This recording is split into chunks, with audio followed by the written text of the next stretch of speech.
We need to talk about MSM. I keep on going back and forth on how I feel about this, and I'm almost ready to kind of scrap it as an internal lightener altogether because just throughout the years, like we've just been learning more about it, and it's got me a little worried. So, right now, I'm not on MSM for lightening, I'm just on it for the hair growth because I do remember the first year that I was on it, my hair was growing longer and yeah, I felt like it was growing faster, but at the same time I was doing protective styles. So we could say that was the protective styles or we could say it was the MSM. Another side effect was that my skin literally felt like silk. I would have people maybe accidentally brush up against me, perhaps if they were like reaching for something or just like totally by accident, and they would always remark on how silky and satin like my skin felt. And I guess I attribute it to all of the MSM I was taking. I was always taking about 12,000 to 24,000 milligrams a day. And I did this for quite a while. And while my side effects were a little different, I heard of other people's side effects. And some of the side effects they were having, I was like, I could never. So yeah, you can use it for hair growth, but you don't have to use a lot for hair growth. There's a lot of people on YouTube who've just been using 1,000 milligrams and still have been getting the long, strong hair that they wanted. So there's that aspect. One thing I'd like to mention about MSM is that the benefits that I'm using it for, now that I look at it, I could honestly be using it topically and probably get the exact same results that I'm getting now without the side effects. Um, Also, for those of you who don't know, MSM is just methyl sulfonyl methane, and it's a sulfur compound. It's all natural, and I first learned about it, I would say 4 or 5 years ago. There's this lady who wrote a whole book on it, and it's like unlocking the mystery of skin color. And she talks about just the diet, how much MSM she was taking, which was like 24,000 milligrams, and that's where I first got this idea of like, oh, this could be used as a skin lightener. But what she didn't really go through, which honestly she could have went over it, and I didn't read the book. I went on her website and I learned most of the information from there, but like she didn't go through side effects. And it wasn't until I started my YouTube channel and all of these people from all over the world started commenting on their experience with this that I was like, oh, this could be problematic. Like some people were talking about how they've used it for 3 years and then now all of a sudden they're having these side effects like feeling dizzy, having pains, vomiting, all of this crazy stuff. And there was one comment that really stood out to me and just it really had me thinking. It could be the brand of MSM that you're using. Sulfite and anabolic androgenic steroid contamination in your supplements, which is very common, will cause cystic acne and breakouts. You piss out MSM, so you need a daily dose so your body can become accustomed to the steroid, which would explain why after a day or two break, your acne flares up again.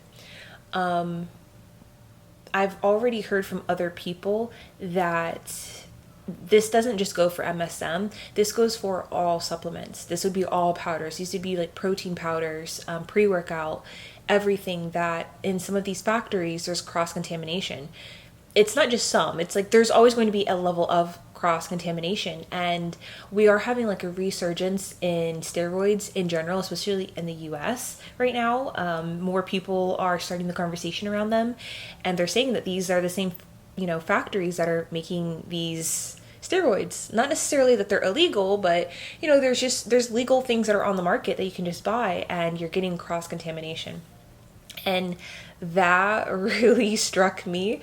For me, I've used a lot of different MSMs, so I don't think it's just one brand. I've had about the same side effects with all of them, but it is definitely something to keep in mind, especially since there's only so many brands of MSM too. The one that I really don't like is the bulk supplements. They have like a MSM, and I don't like that it's not the flakes. Like it just has a terrible taste. I feel like the flakes are pure, and I pay a little more money to be on the brand that I'm on now because the taste is better. So anyways, not to get off on a tangent, but I just thought that, kind of struck me because we've heard this about other supplements that are on the market as well. Also, there's another person who said, I take MSM for a year now. I take 2 grams in the morning and 2 grams in the afternoon. I don't see any skin lightening effects. Should I take more? She's taking 4,000 milligrams. And for skin lightening, if we're going based off of that lady's book that she wrote, this girl is like way underdosing. She would have to take like closer to 24,000. But it's funny because like that's the dose I'm on right now. And I mean, for skin lightening, this is where it has me just worried, because even when we start the conversation on Patreon, like, there's people who've been on it who are taking tons of it and they're not seeing any skin lightening and they're just on MSM. And that's one thing that I myself have never experimented with. I've always been on glutathione or taking something else. So it's never just been MSM for skin lightening. One thing I have noticed that a lot of people are confused who are starting it, that they're not understanding that you have to take vitamin C with the MSM. You can't just take the MSM. And another miscommunication is that you can take any vitamin C, which you can't. They're not all bioavailable. It has to be liposomal vitamin C, whether if that is in a capsule form, if that is you're taking some type of liquid liposomal vitamin C, but it has to be liposomal if you actually want to get it into your bloodstream. I've also had other people say that their hair started falling out, and I didn't really get a whole lot of like information because like I asked questions and it's like, is your hair falling off after you stop? Because that is something that I found just like going just around the internet, is that more people had issues with just hair falling, not really falling out, but just having more strands coming out afterwards. It's not like you're gonna have like patches of hair missing, like that's crazy. It's just that maybe you shed a little bit more after stopping MSM. Also, she's saying that this was happening while she was on it, so I guess that does kind of go against what people are saying like when they stop it. Also, I've had people say that it gives them anxiety, and I don't know, guys. So I have a lot of information on MSM just on my channel that I've made just across the years as we learn more about this. While it is much cheaper to be on MSM than it is glutathione, there are definitely some serious side effects, and people who've had heart palpitations or just feeling dizzy or crazy dreams. Or for me, it's like cystic acne, and these are like huge pimples, not just on my face, but like on my back. And it's like, once I get through that detox stage, I cannot stop. Or as soon as I stop, it's like they start up again, and it's a pain in the butt.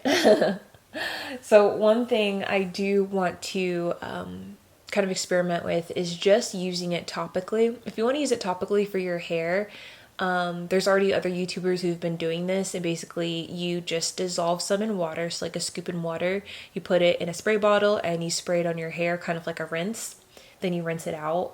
You could also do this and then just kind of leave it on your hair for longer, but I've done that as well.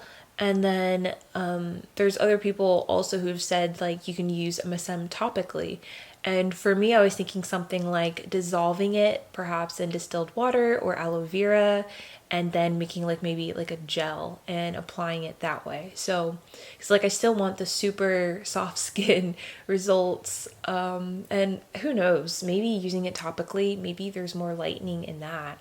Like we could have it all wrong by trying to do it internally. I am so excited. My 90-day accelerated skin lightening checklist planner is now ready. This is perfect if you're struggling to keep up your routine or if you don't know where to start. Basically, this is like day by day what I did to achieve my goals within 3 months.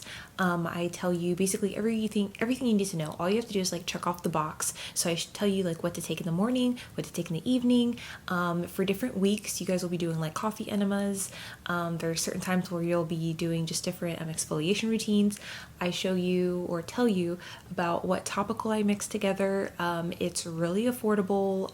This isn't like something you're gonna have to like put hundreds of dollars into, but it'll get you started. And basically these are my results doing this exact routine from basically like 3 months, like 90 days. So if you guys are interested, there is a link in the description where you can get it. I'm just so excited for this. Like, I worked so hard on it, and yeah, it tells you just step by step what to do every day. You just check it off. You don't have to really think about it. And yeah, it's going to really help you achieve your goals.